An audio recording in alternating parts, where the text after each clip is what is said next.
Pessoas lindas e abençoadas, estou aqui muito feliz para compartilhar com vocês um relato que eu acabei de ler. Eu dei muita risada e eu falei, vou logo gravar esse vídeo porque o pessoal vai se divertir em meio a tantas dificuldades que a gente passa nesses relacionamentos. A gente depois acaba dando risada, porque Deus nos guarda, nos livra e a gente consegue entender tudo.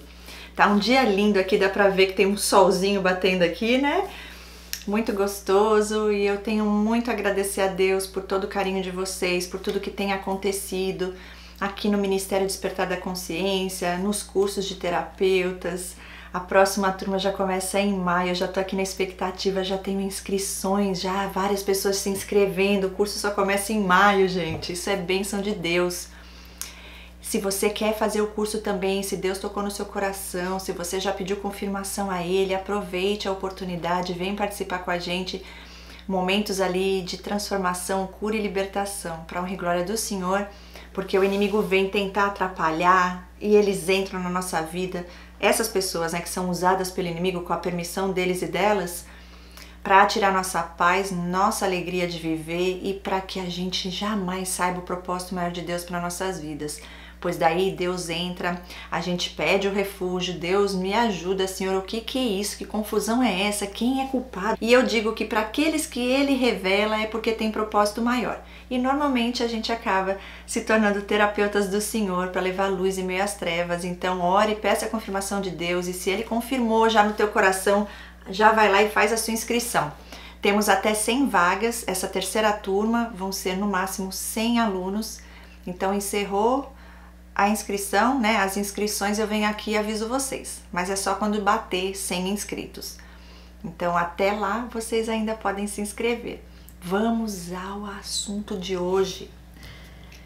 Esse relato bem divertido, gente. Eu começo já dizendo aqui, ela escreve assim, bom dia, boa tarde, boa noite. Aqui hoje é boa tarde. Outro dia eu gravei um que era boa noite, hoje é boa tarde. E ela diz assim, Cris, me chamo, ela falou o nome dela, eu não vou falar aqui, e ela fala, mas gostaria de ser chamada de Liz. Então tá lá, Liz. Pensei bastante antes de enviar o meu relato, pensei se deveria relembrar todos os momentos que vivi com narcisistas em minha vida. Mas com a finalidade de alertar diversas mulheres e homens que estejam passando pelo mesmo que eu passei, decidi escrever. Olha aí, tem propósito maior, gostei de você. E ela diz, espero que meu relato ajude as pessoas a identificarem o que estão vivendo e que elas possam ter forças para sair da prisão e saber que há vida após o relacionamento tóxico. Glória a Deus por sua vida, falou tudo de uma forma bem clara e simples. Minha história começa assim, ela diz, nasci em berço evangélico e meus pais sempre me orientaram a viver nos caminhos do Senhor. Tive uma infância normal, exceto pelas restrições que uma menina da igreja Assembleia de Deus vive durante a vida. Interessante isso aqui. Ela diz, eu era proibida de ter vaidade e não podia usar calças, roupas curtas, usar maquiagem, furar as orelhas, coisas que, ao meu ver, contribuem para a feminilidade e construção da autoestima de nós mulheres. Linda você, gostei! Primeiro que isso não é vaidade. Vaidade é diferente de autoestima. Vaidade é quando a gente se arruma para o outro, para receber validação do outro, para a gente poder estar bem com a gente. Isso é vaidade. Agora você se vestir bem, porque você sabe, você entende que o seu corpo é templo de Deus, você se alimentar bem, você fazer exercício físico, você colocar uma maquiagem, tem nada de errado. Isso é religiosidade, que a maioria das igrejas e muitos pais e mães acabam seguindo isso daí, e isso não está na palavra de Deus, isso é um engano do inimigo para tentar traumatizar as pessoas. Sim, você falou tudo aí, gostei. Com certeza essas coisas vão contribuir para a nossa feminilidade e a construção da autoestima. Mas, né, tem pessoas que não conhecem da verdade e ainda não foram libertas. Aí tem essas crenças religiosas, né? Ok, ela diz, devido a essas restrições, eu carregava um complexo de inferioridade e baixa autoestima porque me sentia diferente das outras garotas da mesma idade que eu. Não é cidade não, é idade, da mesma idade que ela. Então, por conta dessas restrições, ela se sentia inferiorizada, né, e com uma baixa autoestima, porque ela era diferente das outras. Por quê? Que as outras meninas da mesma idade que eu podem usar calça, saia, maquiagem e eu não. E ela diz, eu tinha tantas restrições que nem as meninas da minha igreja, que frequentavam a mesma igreja que eu, eram obrigadas a viver. Provavelmente por conta do pai ou da mãe, né, que impunha isso em você. E ela diz, devido a esse complexo de inferioridade, eu sempre quis ser boazinha para agradar as pessoas à minha volta. Mas, na verdade, as pessoas me maltratavam demais e eu sentia que elas não gostavam de mim por ser muito crente. Até mesmo os crentes me criticavam por algo que não estava sob meu controle. Meus pastores me tratavam com indiferença e sofria a chacota até mesmo deles. Pois devia ser já a gangue narcisista aí, porque um pastor não faz isso, né, gente? Uma pessoa de Deus não vai ficar fazendo chacota com uma pessoa que tem traumas e que passou por todas essas restrições. Falta de empatia, na minha opinião, né? Tem que analisar aí para ver se chega a ser uma patologia, mas isso para mim não é normal, não é de Deus, ok? Ok, olha aí, inferioridade, adorei o que ela explicou aqui, gente. Ela quis ser boazinha, olha o que leva a pessoa, né? Para agradar as outras pessoas, mas na busca de se sentir amada, né? De ser aceita. E ela diz, durante minha infância convivi com bullying dentro da igreja e também na escola. No período da escola estudei com uma prima que também era da mesma igreja que eu. Gente, essa hora da prima, eu me identifiquei aqui. É igualzinho o padrão, a cartilha que eles seguem é a mesma. Ela diz, acredito que vivi com ela o primeiro abuso narcisista. Olha, também já passei por isso, hein? Não sei se foi não foi a primeira no meu caso, mas foi uma das primeiras. Ela diz, acredito que com ela foi o primeiro abuso narcisista com essa prima, pois essa minha prima, que ironicamente hoje é psicóloga, e ela põe kkkk, praticou muito bullying comigo. Ela falava que eu era feia, que eu me vestia mal, que eu era a pessoa mais brega da igreja. Olha a inveja por você, hein? Me humilhava na frente dos meus colegas, dizia que o carro do meu pai era velho e sem capuz, e ela põe entre parênteses, detalhe que o pai dela não tinha nem carro, não tinha carro nenhum, e ela pedia carona para ir para a igreja. E na escola ela ficava perto de mim para fazermos trabalhos escolares juntas, mas na igreja ela me ignorava e fazia como se não me conhecesse. Gente, essa prima aqui também fazia isso. Na frente dos outros ela me tratava tirando sarro, bullying nos amigos, né? Para me minimizar, me diminuir, porque ela já se sentia menos que eu. Hoje eu entendo. E quando tava só eu e ela era a melhor prima. Nossa, e eu falava, que estranho, por que ela me trata assim quando tem outras pessoas e quando tá só nas duas ela é muito gente boa, né? É um abuso, né? E incrível como se repetem. E tentando falar que você era feia e tudo. Se olha no espelho, minha filha. Eu sou linda, eu sou do Senhor, sou escolhida do Senhor, a minha beleza tá aí. E ela diz, para ela tudo que eu tinha era horrível, tudo que eu fazia nunca era bom. E para completar, ela era idolatrada pelos meus pastores e pelos membros da igreja. E ela diz, acredito que a soma de todos esses abusos colaboraram para o que viria depois. Carreguei todo esse abuso até finalizar o meu ensino fundamental e finalmente sair da mesma escola que ela. Ai, que bom. Durante esse período, minha família percebeu que comecei a ficar doente e meio depressiva. E, enfim, consegui contar a todos da minha casa o que estava vivendo com esse ser. Quando contei a alguns irmãos da igreja, devido a ela ser idolatrada por todos, fui crucificada. Acontece muito. Porque era impossível uma pessoa tão iluminada, né, fazer tudo isso de ruim comigo. Aí percebi a sedução dos narcisistas, como eles conseguem manipular todos em volta. Mas, infelizmente, essa era apenas a primeira experiência com esses seres malignos. Mal sabia eu o que me aguardava.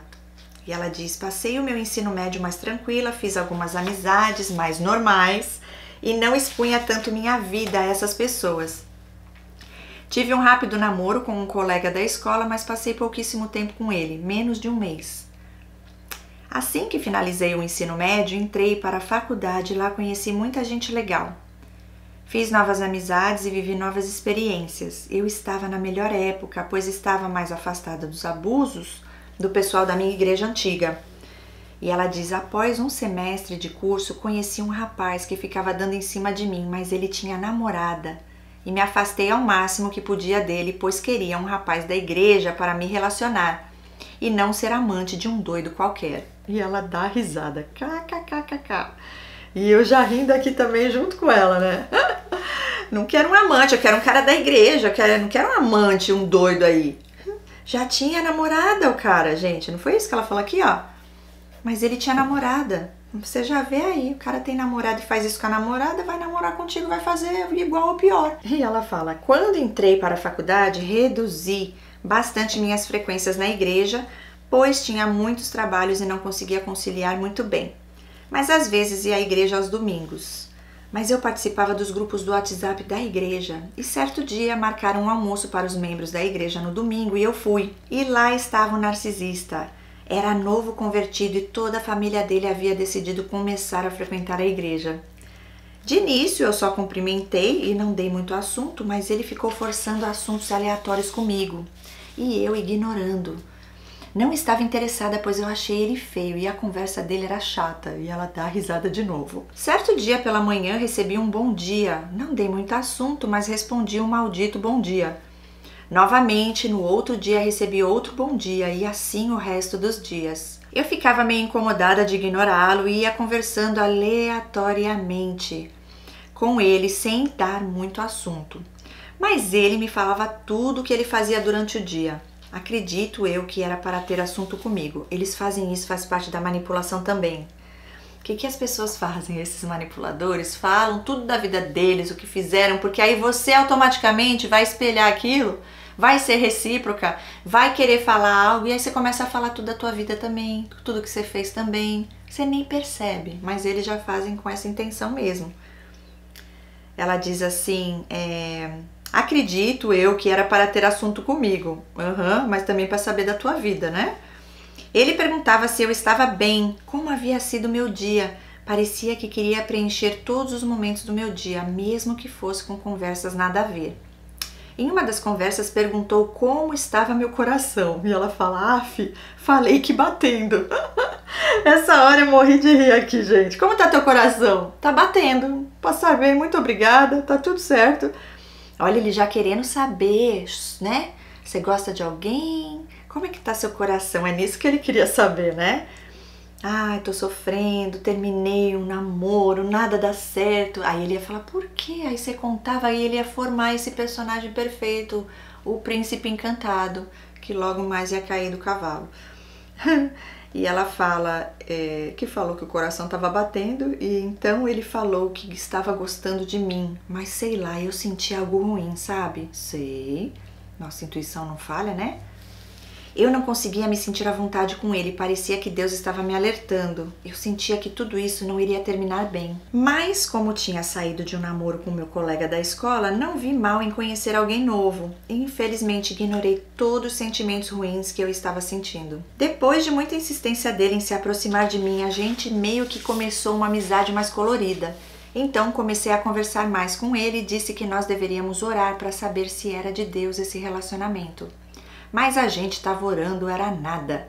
Se eu tivesse dado atenção ao incômodo em meu coração, teria evitado viver tudo o que vivi. Após alguns meses ficando com ele, comecei a receber cobranças das pessoas para assumir um namoro com esse rapaz, pois eu era crente e crente não ficava por ficar. E então ele foi até o meu pai e me pediu em namoro. Eu na esperança que meu pai diria não, mas infelizmente ele disse sim, e ela põe 3 pontos de exclamação. Poucas semanas de namoro e já começaram a aparecer as primeiras bandeiras vermelhas, que ela diz aqui, red flags, e ela põe entre parênteses: detalhe, eu estava vivendo a minha melhor época. Meu corpo estava legal, meus pais estavam menos rígidos, então estava podendo usar calças, shorts e maquiagem, e eu estava com a autoestima muito boa. Então ele começou a me questionar quem eram os caras que estavam no meu Instagram, e eu, como nunca havia namorado por muito tempo, achava que tudo isso era normal. Ciúmes, né? Me ama. Não, já era posse. Ele dizia que a namorada dele não deveria ter homens no Instagram e Facebook, e muito menos curtir as fotos de outros caras. Após isso, criticou minhas roupas, disse que eu deveria usar roupas mais compridas, pois a mulher dele não deveria usar roupas curtas, porque a mãe dele dizia que quem usa roupa curta é PUTA. E ela põe entre parênteses, sendo que ela anda como uma. KKKKK. A tal hipocrisia, né? Detalhe, após isso, algumas meninas da igreja me mandaram mensagem dizendo que ele estava puxando conversa com elas e que isso não era certo, pois ele estava comigo. Questionei ele e ele negou tudo, ela põe tudo em letra maiúscula, e pôs a culpa nelas. Disse que elas estavam dando em cima dele, como se ele fosse lindo. KKKKK. Um mês após o início do namoro, fomos a um retiro da igreja e lá eu percebi que ele ficava de olhos nas meninas da igreja. Quando questionava ele, ele dizia que eu estava ficando louca, doida, mas eu ficava muito incomodada e sabia que isso não era coisa da minha cabeça. Infelizmente, ignorei esses sinais. Gente, agora eu paro aqui. O sol tá gritando aqui, hein, gente? Entra, luz divina, entra! Só não pode vir pro rosto, senão vocês não vão conseguir ver direito o vídeo. Mas olha, gente, é assim mesmo que acontece. Desse jeitinho. É louca? Não, ele faz a tortura. Você não pode dar like em foto de homem. Você não pode ter homem no seu Facebook, no seu Instagram. Estão começando o namoro, isso daí é uma decisão sua, né? Enfim, é porque eles fazem isso, aí eles acham, eles veem maldade em tudo porque a maldade já habita neles, né? Então eles acham que você também vai fazer, mas eles podem, você não. Ela ignorou os sinais, mas é porque você já estava no vínculo traumático, ele já tinha te condicionado a ficar dependente, codependente dele. E ela continua, na época eu fazia curso e antes do curso passava na casa dele para vê-lo. E ela põe entre parênteses, até com o meu curso ele implicou. Falou que não era legal eu ter aulas sozinha com professores homens. Após o curso, eu ia para a igreja e me encontrava com ele lá. Em um dia específico, vi que ele estava trocando mensagens com uma menina da igreja. Questionei ele e ele negou tudo. Peguei o celular dele, tirei um print e enviei para o meu celular. Na conversa, ele perguntava se ela estava namorando e quando ela iria na igreja. Fiquei arrasada, peguei minhas coisas e fui embora.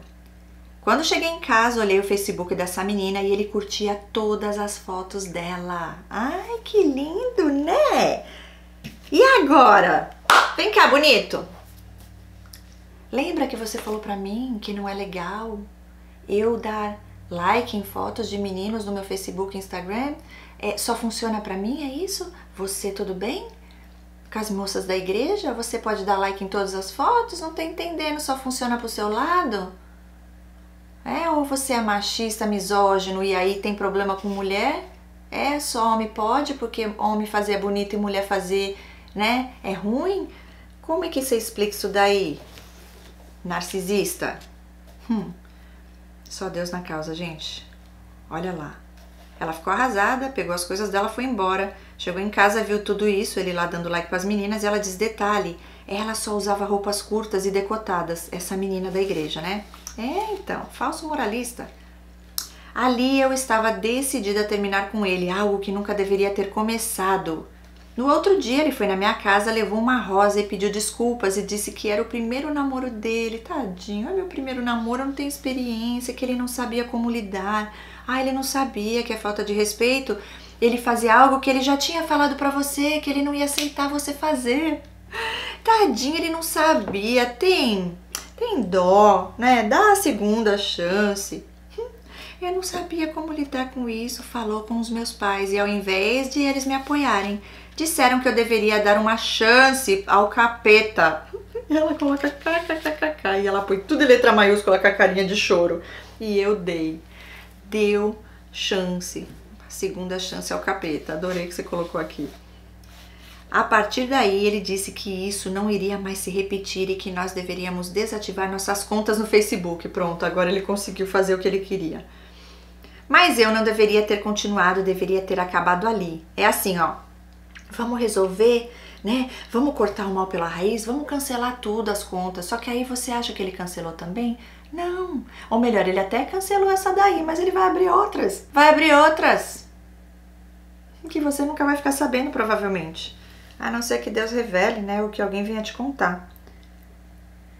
Devia ter acabado ali, né? Mas tudo bem, tudo tem propósito.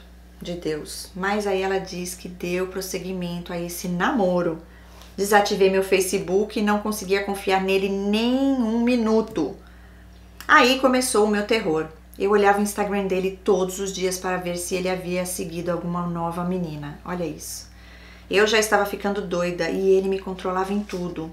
Tudo que eu fazia, tudo que eu iria fazer. Se eu fosse na padaria, eu tinha que avisá-lo. Se eu saísse com a minha família e não desse atenção e não visse celular, né? Se ele mandou mensagem, ele fazia um escândalo, ligava para todos da minha família igual um doido, questionando por que eu não respondia. Ai, gente, não dá não, carrapato desse não dá não. E ela diz, eu morria de vergonha. Olha aqui que interessante que ela fala aqui, eu vou voltar um pouquinho. Olhava, quer dizer, cancelou só o Facebook, o Instagram ficou. Por que será? Que o Instagram, tipo assim, cancelar só um, o outro deixa, né?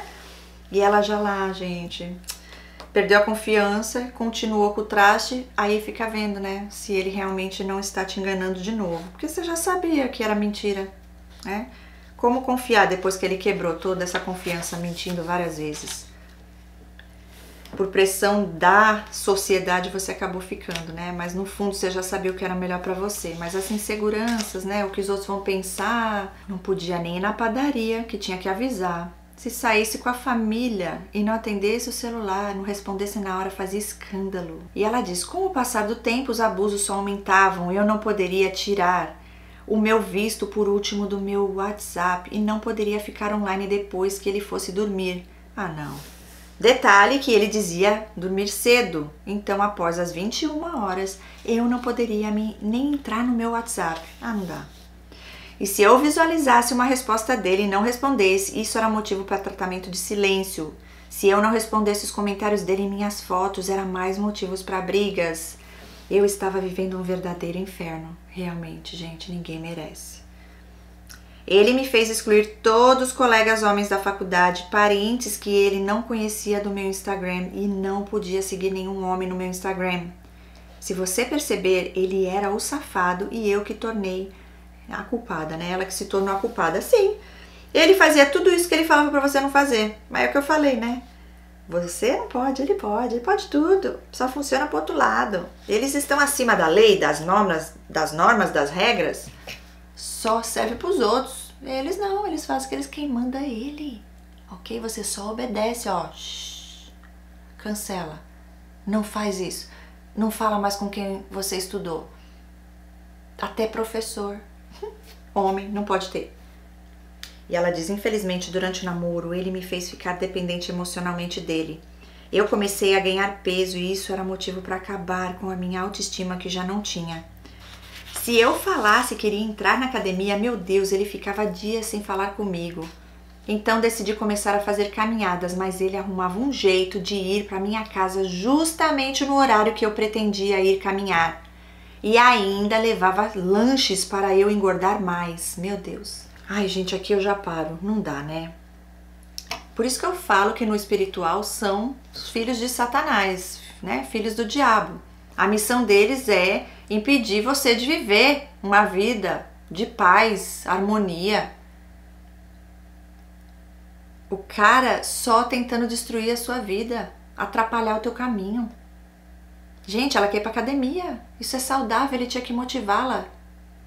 Não, fica dando tratamento de silêncio. Ela fala que vai fazer caminhada, ele ia chegar lá na hora pra ela não ir, ainda leva comida pra ela engordar mais. Aí que tá, né? A gente não tinha consciência e já enfraquecida no convívio com esses seres tóxicos, você acaba cedendo e sem entender. E ela põe entre parênteses, não poderia ir escondido, senão era mais motivos para brigas. E assim segui esse namoro por longos anos até que isso foi ficando insuportável. Eu não podia mais nem ir ao médico sozinha. Até hoje eu pergunto como consegui concluir minha faculdade em meio a esse abuso. Verdade, foi Deus, hein? Foi Deus. Tem coisa que Deus não permite, tá? Eles vão até onde Deus permite. Eu falo que essas pessoas têm prazo de validade, de expiração na nossa vida, né? É até aquele dia quando Deus fala, basta, até aqui você foi, daqui você não passa mais. Deus arranca, literalmente.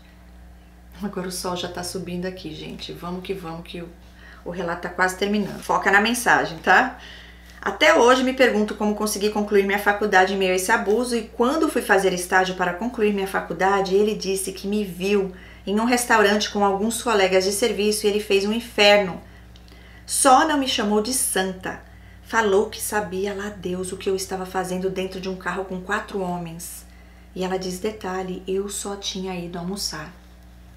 Após o ocorrido, ele passou a ir para a porta da empresa em que eu trabalhava para me vigiar. Letra maiúscula a palavra vigiar. Ficava lá na porta igual um doido me esperando e pegava carona comigo para voltar para casa. E eu tinha que ir escondida para as visitas técnicas com os meus colegas na empresa. Ah, não. Que inferno eu vivi, meu Deus.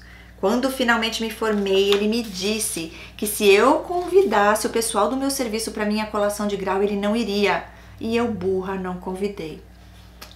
Infelizmente, muitas caem, né, nessa manipulação. Na minha colação de grau, ele interferiu em tudo. No curso para a formatura, quis ir comigo e olhava torto para todos. Disse que o lugar que eu havia escolhido para comemorar era ruim. E ainda chegou super atrasado em minha colação. Como se ele não quisesse ir. É para estragar, para ele ser o centro, não é? Arrastei esse inferno por mais um ano até que ele começou a me maltratar muito.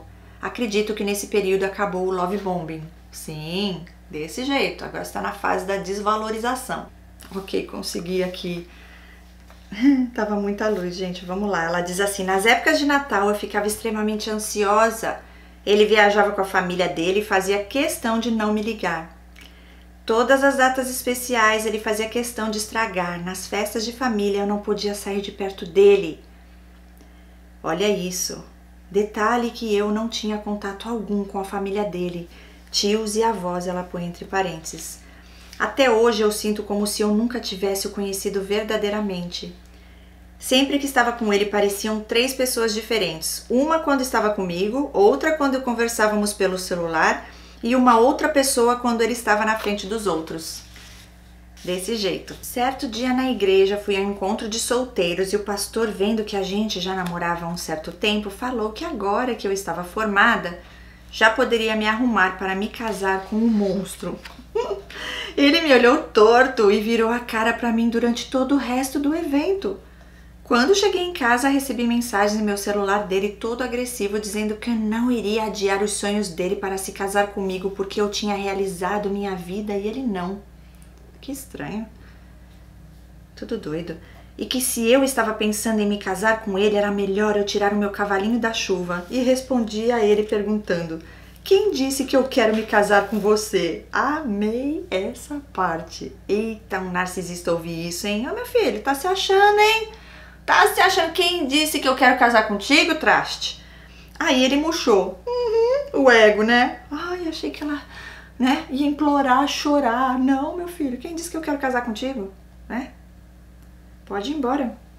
E ela disse, ficou todo sem graça, falando que tinha planos de se casar comigo, mas não agora.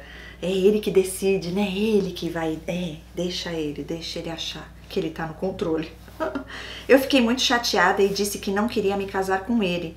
Aí ele ficou uns dias sem falar comigo, sem eu ter feito nada. O tempo todo ele dizia que eu havia mudado e que eu não era mais a mesma pessoa. E ela diz, claro, ele já havia sugado toda a minha energia e eu já não tinha mais identidade. Havia perdido toda a minha identidade. Não olhava mais nos olhos das pessoas por medo de ele brigar comigo. Não podia olhar para os lados. Isso não é vida, gente. Eu não consigo com um desse, não. Não dá. Em uma outra vez, o pessoal da igreja se reuniu para ir lanchar em outro lugar e todos escolheram um lugar que ele não queria. E eu concordei com a maioria. Isso foi motivo para ele acabar comigo. Ele disse que a mulher dele não deveria discordar das vontades dele e que eu tinha desautorizado e humilhado ele na frente de todos. E ela diz, completamente louco. Além disso, ele dizia que todas minhas amigas que eu havia conhecido no ensino médio e faculdade eram PUTAs e que não era para eu manter contato com elas, porque senão as pessoas achariam que eu era PUTA também. E o que os outros vão achar é problema deles. O que me importa é o que Deus acha de mim. E o que você acha também, tô nem aí. Olha, por isso que a identidade, principalmente espiritual, é muito importante. Ok? Eu trabalho dessa forma em atendimento terapêutico, né? Porque se você não sabe quem você é, você não sabe o seu valor que vem do seu criador, qualquer um que vier falar, você vai acreditar, né? E aí te desmorona. Olha isso. E narcisista é assim, tá?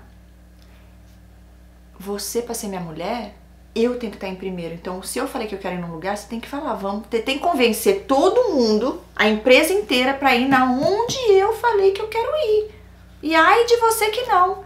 Tratamento de silêncio, ó, eu te troco por outra, porque uma mulher que nem você, não quero pra mim, não serve não. Pois então, não fique comigo, meu filho, porque pra também ficar comigo, vai me aceitar como eu sou, né? Que é isso, gente? Você não pode ter opinião própria? E não é a questão, sabe, gente? Até ele poderia ter ficado chateado.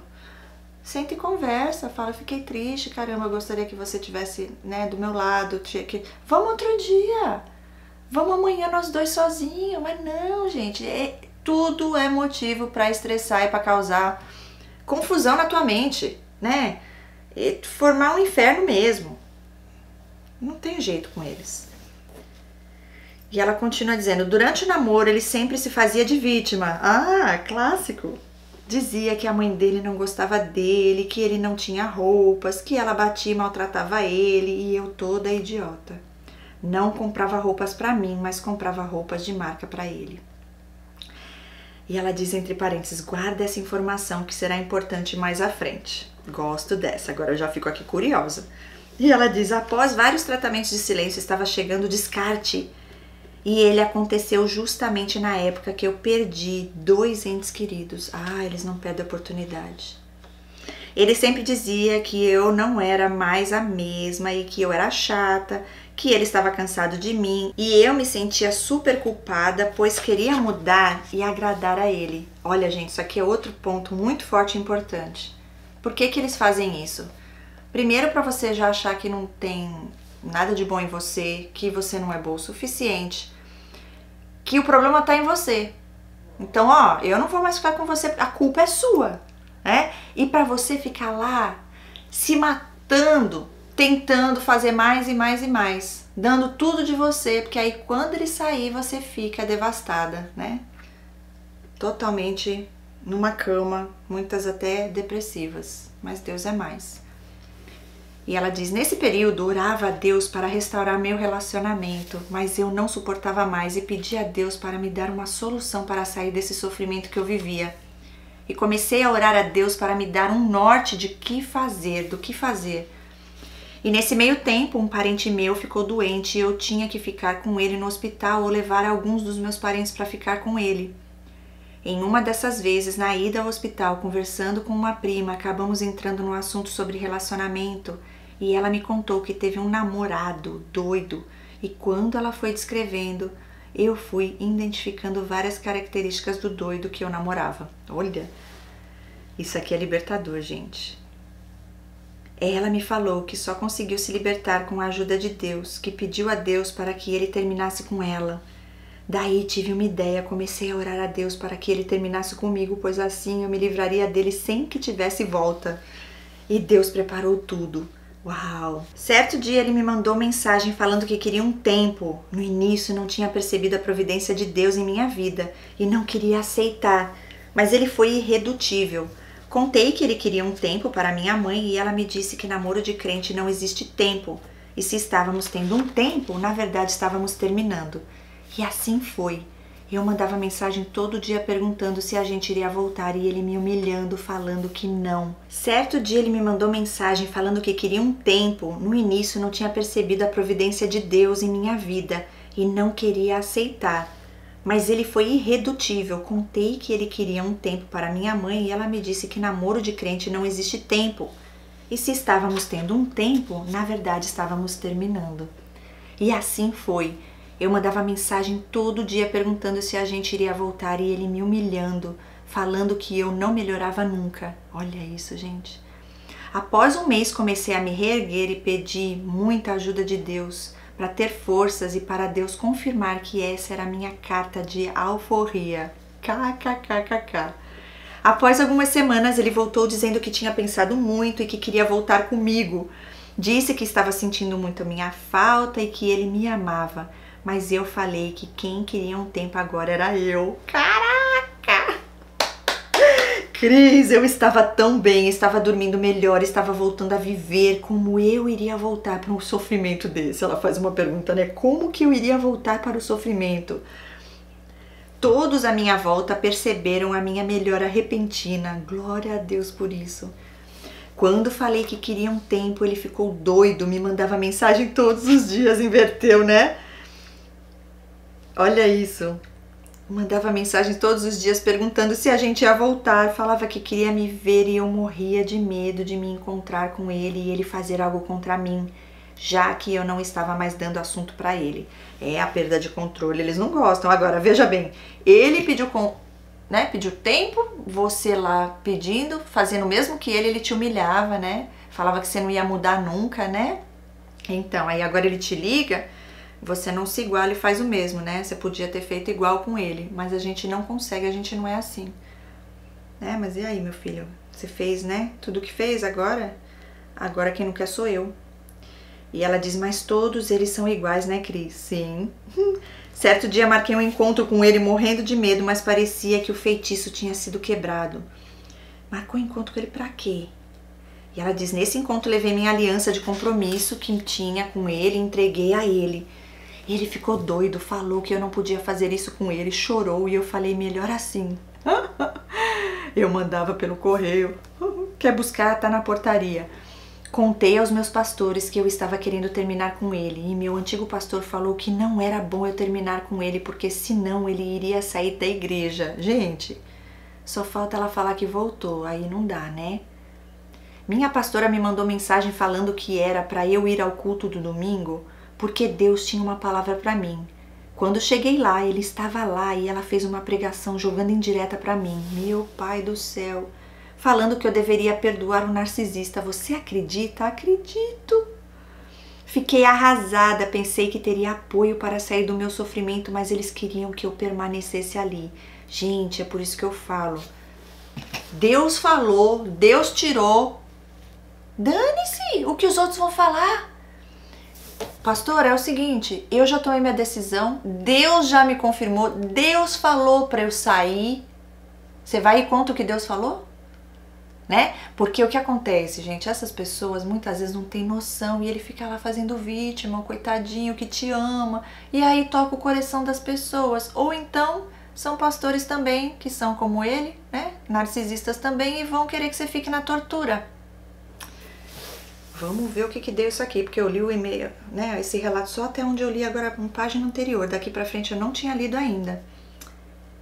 Queriam que ela permanecesse ali com ele. Passado algumas semanas, ele apareceu com outra na igreja. Ah, que coisa, hein? E chegou de mãos dadas com ela na igreja para todos verem que ele estava por cima. Apesar de ficar sem graça, eu fiquei feliz porque havia me livrado. E ela dá risada. Ele fazia questão de passar com ela na minha frente para se mostrar para mim. É tanta infantilidade, né? Mesmo com ela, ele me mandava mensagens via SMS, porque eu havia bloqueado ele no Instagram e WhatsApp. Mandava foto com as camisas de marca que eu dava de presente para ele e mandava foto com a namorada nova. E eu me sentia muito mal, porque eu não tinha conseguido achar ninguém ainda, mas na verdade eu nem estava com cabeça para me envolver com ninguém. Você é uma linda, viu? Eu estava destruída. Não estava destruída não. Talvez quase destruída, mas destruída não.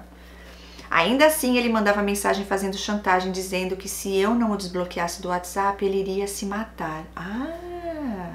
Peraí que eu vou ligar pro Disque Suicídio. Aí chega a ambulância lá na igreja, carrega ele pro manicômio. Que é isso? Que é isso? Não, você falou pra tal pessoa que você ia se matar, a pessoa chamou ajuda. Nunca mais na vida ele vai falar isso. Quando desbloqueava, ele mandava as fotos com a menina. Falava que pra ele eu era um lixo e que ele não queria me ver nem pintada de ouro. Então por que tá me chamando, me mandando mensagem falando que vai se matar? Eu não aguento. Ele é completamente maluco, sim. Um bate bem da cachola, não. Então decidi não responder mais as mensagens dele. Então ele começou a me perseguir. Todos os lugares que eu ia em minha cidade eu via ele. No mercado, certa vez ele estava dentro do carro com o vidro aberto, dando várias gargalhadas e me olhando. Cheguei a sentir um frio na espinha. Ele passou em frente à minha casa várias vezes dando risadas e eu comecei a ficar presa dentro de casa com medo de sair. Gente, aí aqui eu já paro. Eles fazem isso de propósito, tá? Existe lei pra isso. Eu não sei há quantos anos atrás isso aconteceu. Stalking é crime, ok? Tirar foto, guarda, print das mensagens, áudios, vídeos, se você puder, filma, tá na frente da sua casa. Medo não nos pertence, ok? Quem tem que ter medo e fugir de nós são eles. Existe lei, existe um Deus. Como a tua amiga falou aí do ex dela que ela se livrou, foi em oração. Então essa guerra espiritual a gente vence com jejum e oração. E temos que ter discernimento sim, agir com prudência, porque sabemos que estamos lidando com cobras. Então, em busca da lei também. É crime, stalking é crime. E aí ela diz, após o término eu contei a todos o que vinha vivendo ao lado desse ser. A princípio as pessoas me davam ouvidos e me aconselharam a ficar longe dele mesmo. Entretanto, ele começou a inventar mentiras ao meu respeito, espalhou fofocas para todos da minha família e todos da família ficaram ao lado dele. Nessa época percebi que não deveria mais estar perto dessas pessoas. E após tudo que vivi, contei a uma tia psicóloga o que passei com ele, mas depois dela ter sido envenenada por ele, ela veio me acusar, dizendo que eu era a errada da história. No fim das contas, tive apoio de poucas pessoas para sair desse inferno. E devido a todas essas acusações, eu praticamente entrei em uma depressão. Eu só ficava deitada, não tinha ânimo para nada em minha vida. E ao ver minha situação, minha irmã me motivou a entrar na academia para eu me movimentar e sair dessa situação em que eu me encontrava. Aceitei a ideia e entrei na academia. Comecei a emagrecer, voltei ao meu peso de antes de quando conheci ele. Uau! Minhas roupas voltaram a servir, meu cabelo parou de cair devido ao estresse que eu passava com ele. Olha que bênção de Deus, parecia que tudo estava ficando bem, mas eu não tinha tratado o meu emocional ainda. Um ano após o término, ele me mandou uma mensagem no Natal me desejando Feliz Natal. Acredito que eu ainda não estava bem o suficiente e acabei respondendo. Ai, ai, ai. Era tudo que ele precisava para voltar para me infernizar de novo. Ele viu que eu havia emagrecido e me chamou para a gente se encontrar no parque para corrermos juntos. Mas eu tinha vergonha de aparecer por aí com ele depois de tudo que ele tinha me feito passar. Então eu levantava bem cedo e ia para o parque correr com ele. E nesses encontros ele dizia que tinha largado da ex. Em resumo, esses encontros eram só para ele contar vantagens, se exibir e falar de tudo o que tinha acontecido na vida dele nesse período em que não estávamos juntos. Eu acredito que nessa época que voltei com ele, ele estava comigo e com mais duas no mínimo. Nessa época ele começou a me humilhar novamente e a me menosprezar. As coisas mais bobas ele usava para me menosprezar. Comecei a ver que eu estava retornando para aquele inferno e eu não conseguia mais dormir em paz, não conseguia confiar nele. E certo dia marquei um encontro com ele e descobri que ele estava indo para a casa da ex. Como eu descobri? Ela faz um ponto de interrogação, né? Ela faz uma pergunta. Como eu descobri? Ela diz, eu mandei mensagem para ele e ele me mandou áudios me xingando de tudo, falando que eu não deveria mandar mensagens enquanto ele estivesse na casa dos amigos dele. Falou que eu parecia uma louca e que ele não me suportava. A partir daí, contei para minha irmã. Ela não sabia que eu estava saindo com ele de novo. E ela me deu um choque de realidade. Falou que o tempo estava passando e eu só estava perdendo tempo com esse ser. E que eu estava morrendo por dentro e que eu deveria tomar uma atitude e tirar esse cara da minha vida. Foi então que marquei um encontro com ele e terminei tudo. Glória a Deus por isso. Gente, sempre tem alguém que Deus usa para dar esse chacoalhão. Se ama, se valoriza, faz terapia. Deus acima de tudo.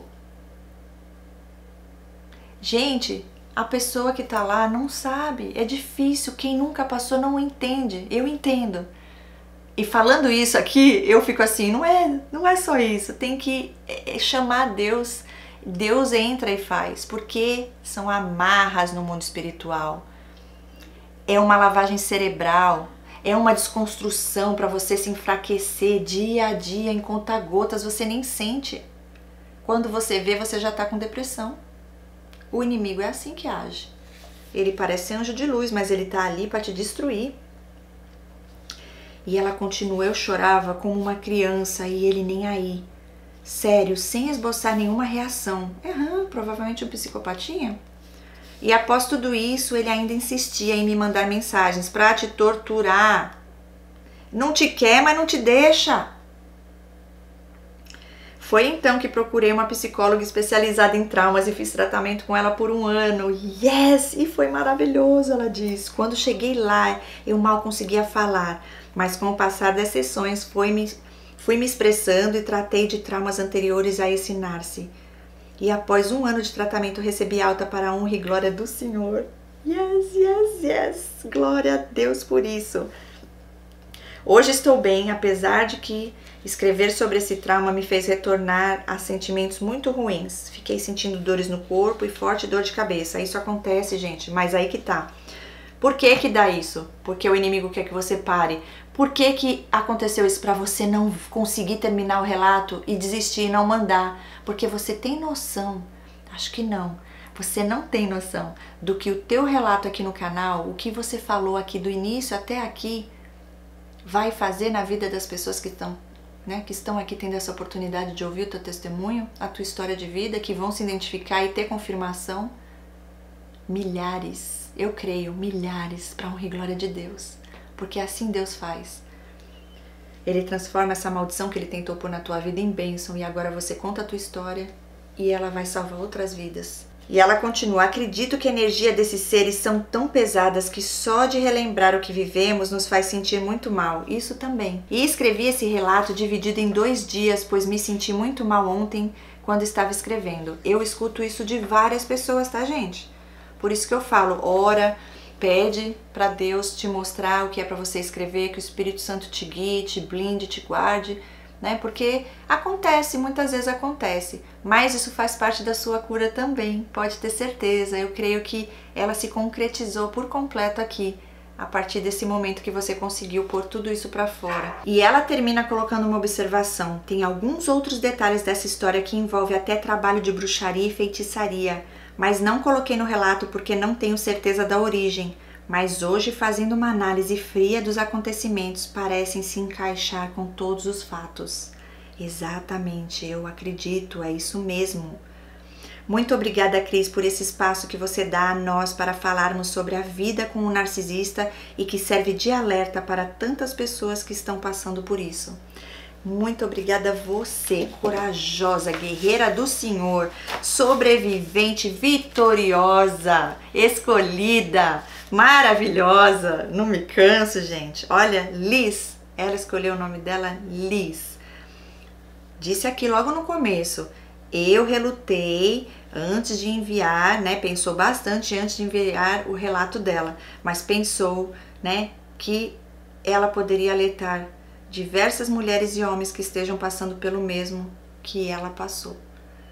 Que lindo! Quando tem propósito maior de Deus, eu tenho certeza que esse vídeo vai chegar aos 4 cantos deste mundo, para que mais e mais pessoas tenham essa conscientização e sejam libertas desse mal que tenta vir para oprimir a nossa alma. Deus é mais, gente. Ficamos aí firmes e fortes. Deus é muito maior em nossas vidas. É nele que estão todas as coisas. Então é focar nele e seguir esse propósito maior que ele tem para nós vivermos. Eles vieram só para tentar destruir, mas no fim, ó, levaram a gente para mais perto de Deus. Porque assim, nosso Deus, nosso Pai, cuida de nós. Beijos no seu coração, linda, linda do Senhor. Muito obrigada mesmo, eu amei ler seu relato, tenho recebido cada relato muito legal de ler aqui, o seu foi divertido, eu adoro também. A gente tem que se divertir também, dar risada, né? Porque hoje estamos livres. É isso, gente. Se você quer enviar o seu relato, envie para meu e-mail relato.sobrevivente@hotmail.com. E nos vemos em breve no próximo relato. Até lá. Tchau, tchau.